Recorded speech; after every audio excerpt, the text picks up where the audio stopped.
My father has been expanding and generating profits within the company founded by my grandfather. Recently, he promised to transfer a luxurious villa, a mansion, to me. However, I've come to the realization that what's rightfully yours should also be mine as your husband. This mansion is now mine, and I plan to hire you as a housemaid. If you're not on board with that, well, you can always consider divorce. As it turns out, despite the mansion supposedly being in my name, my husband had clandestinely inscribed his own name on the legal papers. Does he genuinely believe that's acceptable? Does he comprehend the potential consequences of such actions? My name is Aaron, and while I don't intend to boast, I was born into a wealthy family. My father, the CEO of several companies, inherited the business from my grandfather, who initially started a small shop repairing and selling TVs and music systems. Over time, the company flourished, expanding into various branches and diversifying into the IT sector. My father's foresight, selling computers and accessories before they gained widespread popularity, proved to be a lucrative move. Besides IT, he ventured into real estate, collaborating with local businesses and actively contributing to community development. My mother served as the vice president of the company, and after studying it in college, I joined the family business. Despite the outward appearance of affluence, we didn't live as extravagantly as portrayed in TV dramas. My father believed in instilling good values, rejecting the notion that spoiling a child aids in their responsible growth. Our family home was spacious, and we had a maid, but as a child, I actively participated in household chores. Dining at fancy restaurants occurred infrequently, and our international travels were limited to once a year, with the majority being local trips. My school life seemed quite ordinary, and it would have been challenging for anyone to guess that my family was affluent. Due to my unassuming demeanor, I dated guys within my age group, just like any other girl. Among them, Michael, who later became my husband, was one of my colleagues at the same workplace. During those times, I worked as a sales representative and office manager at an IT-related shop, and Michael was also a sales rep there. I chose not to disclose that my father was the CEO to my coworkers, making it easier for Michael to approach me. I noticed that he was straightforward and had no reservations. Although I didn't seek extravagance, I'd always suggested places within Michael's budget. During our dates at restaurants, he would order generously, explaining that if there's extra, he'd eat it, opting for a cost-effective approach to enjoy a hearty meal. Some might have considered him a bit frugal, but I found it endearing. Unbeknownst to him, I earned several times more than he did, content with my fair compensation for the responsibilities I held. I unconsciously became accommodating. Michael, always keen on budget-friendly ways to satisfy his appetite, received my gestures with gratitude. During our dates, I'd often bought extra food or thoughtful gifts, knowing he would appreciate them. When shopping for clothes, I would add extra socks for him, and on occasions when I got a new bedspread, I'd include pajamas and a pillow for him. I genuinely enjoyed making him happy. Even when visiting his home, I willingly cooked for him and took care of the cleanup. Out of the blue, Michael proposed to me one day, expressing that there was no one better than me. At that moment, I hesitated, harboring reservations. After all, my father was the CEO of a major company, and he held a prominent position at my current workplace. I feared that if Michael were to discover this, he might reconsider our relationship. Deciding to take Michael to my parents' home for the first time, I aimed to introduce him to my family and disclose everything about our background. If he accepted it all, I would be more than willing to marry him. As Michael's inaugural visit to my family home approached, he appeared visibly nervous. However, my dad, though strict on occasion, generally exuded a calm demeanor. When I presented Michael as the man I was contemplating marrying, my father welcomed him with a warm smile, alleviating some of Michael's tension. Although surprised to learn about my father's CEO status, Michael managed to navigate the visit smoothly with my father's supportive demeanor. Upon leaving the house, Michael exclaimed about the enormity and magnificence of the residence, expressing gratitude for my father's kindness. He even suggested that we could get along well. When I casually mentioned my dad's ownership of additional buildings and a vacation home, Michael appeared more astonished. Despite the revelation, he resolved to marry me, the daughter of such a prominent man, and I agreed wholeheartedly. Eventually, we became a married couple. However, something bothered me. At the moment of accepting his proposal, I noticed a slightly mischievous grin on Michael's face for a split second. Dismissing it as his quirky way of smiling, I didn't dwell on it, but perhaps had I paid more attention, I could have averted the impending tragedy. As Michael and I moved into a typical, not overly luxurious apartment, he seemed to grasp the significance of my father's status. Yet I never explicitly disclosed my income, maintaining a modest lifestyle. Gradually, Michael's demeanor changed after settling in. While I balanced work and household responsibilities, he started demanding more. One evening, as I prepared dinner, he asked, "What's for dinner tonight?" In response, I informed him that I had prepared his favorite curry rice. However, to my surprise, he appeared dissatisfied as he sat on the sofa. Letting out a sigh, he expressed his desire for something like a prime beef steak once in a while. This caught me off guard, as he had never complained about my cooking before. I pointed out that prime beef was quite expensive, but he clicked his tongue in annoyance, insisting that, considering my father's earnings, indulging in prime beef occasionally should not be a big deal. Reluctantly, I agreed to get prime beef for the next day. Michael smirked, stating that we should be able to enjoy such things normally from now on. While my salary could afford such luxuries, my previous lifestyle had instilled a reluctance to spend so extravagantly. However, to avoid issues early in our marriage, I resigned myself to the decision to actually cook prime beef steak.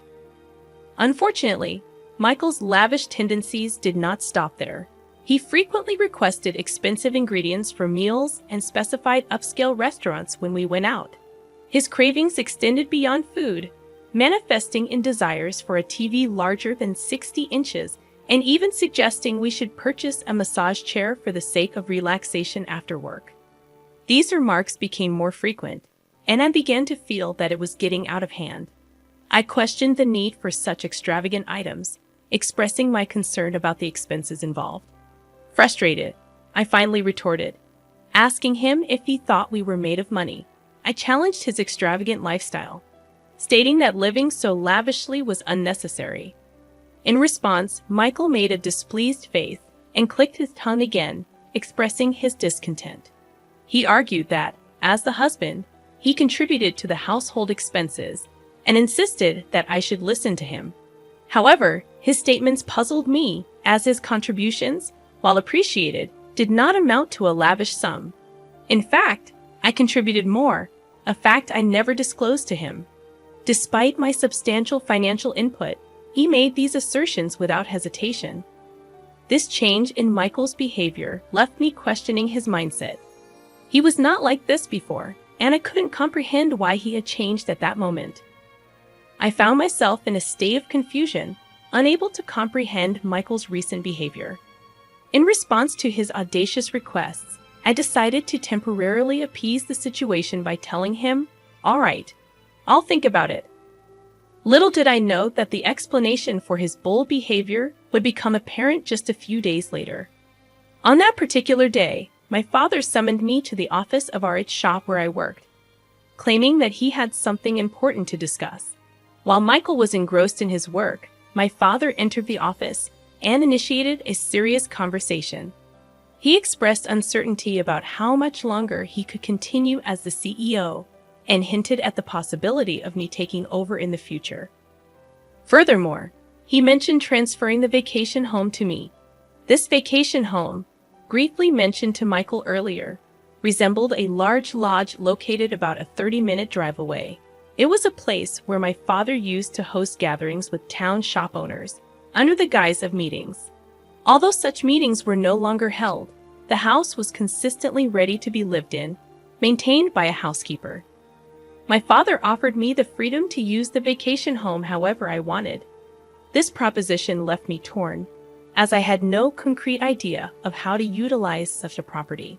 The vacation home boasted over 6,000 square feet, with a lavish garden surrounded by nature, akin to a mansion.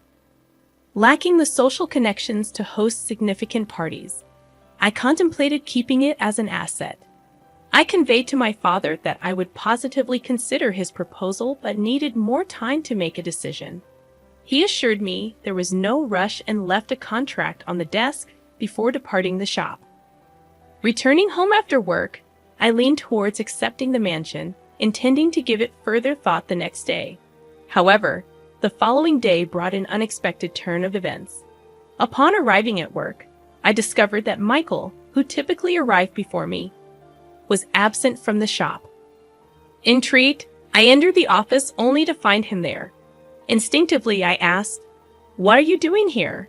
To my surprise, he flashed a document in my face, stating, "I overheard the conversation about the mansion yesterday. Sounds like an amazing deal, right?" Dumbfounded by Michael's audacious move, I reluctantly signed the document he flaunted, a contract my father had handed me just the day before. Shockingly, Michael had inscribed his own name on it. I was utterly taken aback and couldn't help but express my disbelief. "What on earth are you doing?" I questioned him, but Michael, without a hint of remorse, casually responded, "Why not? Your dad said he's giving away an amazing mansion, right? If you won't decide, I figured I'd take it." He said this with a smirk, but there was no way I could accept it.